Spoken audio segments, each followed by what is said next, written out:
আসসালামু আলাইকুম। এটিএন বাংলার সংবাদে সবাইকে স্বাগত জানাচ্ছি আমি আফরোজা রূপা। চা শ্রমিকদের প্রতি যত্নবান হতে বাগান মালিকদের প্রতি আহ্বান জানিয়েছেন প্রধানমন্ত্রী শেখ হাসিনা।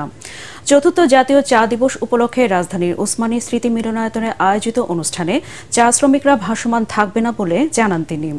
এ সময় মূল্য সংযোজন কর আরোপের মাধ্যমে চা রপ্তানি করতে ব্যবসায়ীদের পরামর্শ দেন প্রধানমন্ত্রী।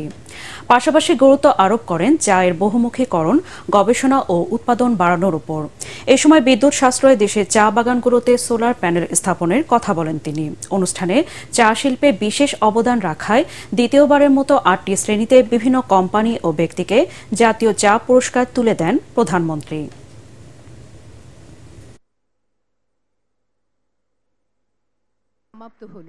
ধন্যবাদ মাননীয় চা শ্রমিক যারাই কাজ করান, শ্রমিকদের প্রতি যদি আপনারা যত্নবান হন, আপনারা কিন্তু বেশি করে কাজ করাতে পারবেন।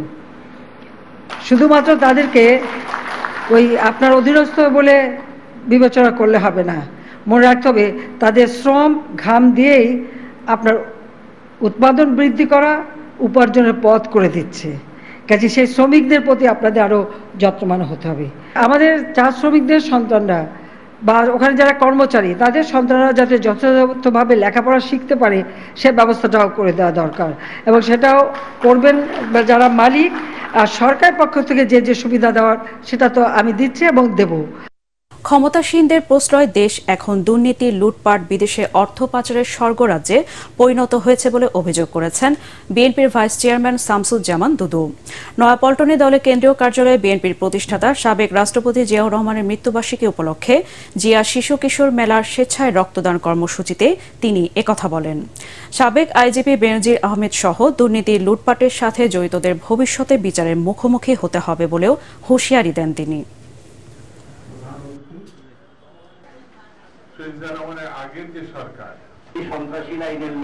এই দেশ একটা লুটপাটের দেশে, একটা স্বর্গরাজ্যে রূপান্তরিত করছে বর্তমান সরকার। এই সরকারের বিরুদ্ধে আমাদেরকে জাতিকে ঐক্যবদ্ধ করে রাস্তায় নেমে আসতে হবে।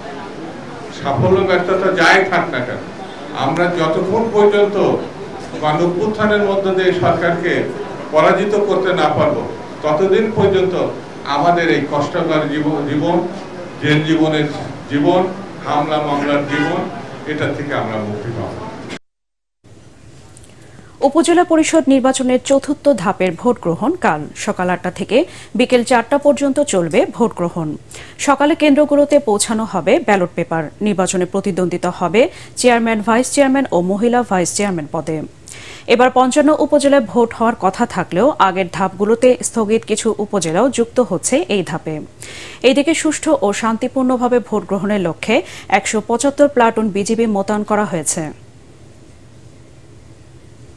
আন্তর্জাতিক ফৌজদারি মামলায় সাবেক মার্কিন প্রেসিডেন্ট ডোনাল্ড ট্রাম্প দোষী সাব্যস্ত হওয়ার পরপরই এবার শুরু হয়েছে বন্দুক কেনা সংক্রান্ত মামলায় প্রেসিডেন্ট জো বাইডেনের ছেলে হান্টার বাইডেনের বিচার। স্থানীয় সময় সোমবার ডেলাওয়ার রাজ্যের ফেডারেল আদালতে এই বিচার শুরু হয়েছে। দেশটিতে দায়িত্বে থাকা অবস্থায় কোনো প্রেসিডেন্টের সন্তান বিচারের মুখোমুখি হওয়ার ঘটনা এটি প্রথম। আগ্নেয়াস্ত্র কেনার সময় মিথ্যা বলা এবং মাদকাসক্ত হয়েও আগ্নেয়াস্ত্র রাখা সংক্রান্ত ৩ অপরাধে গত বছর অভিযুক্ত হয়েছিলেন হান্টার বাইডেন। ডেলাওয়ারের ডিস্ট্রিক্ট কোর্টে হান্টার বাইডেনের বিরুদ্ধে অভিযোগ গঠন করা হয়েছিল, তবে হান্টার বাইডেন আগ্নেয়াস্ত্র সংক্রান্ত অভিযোগে নিজেকে নির্দোষ দাবি করে এসেছেন। অভিযোগ প্রমাণিত হলে হান্টারের সর্বোচ্চ ২৫ বছরের কারাদণ্ড হতে পারে। খেলার খবর। উগান্ডাকে বিধ্বস্ত করে টি-20 বিশ্বকাপ অভিযান শুরু করেছে আফগানিস্তান। ১২৫ রানে ম্যাচ জেতে রশিদ খানের দল।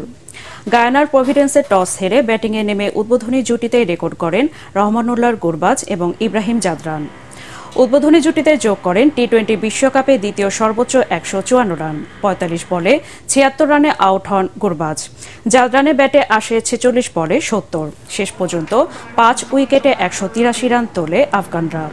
জবাবে ফজল হক ফারুকের পেস বোলিংয়ে গড়িয়ে যায় উগান্ডার ব্যাটিং লাইন আপ। মাত্র ৯ রানে ৫ উইকেট নেন এই পেসার। তাতে বিশ্বকাপের অভিষেক ম্যাচে ৫৮ রানে অল আউট হয় উগান্ডা।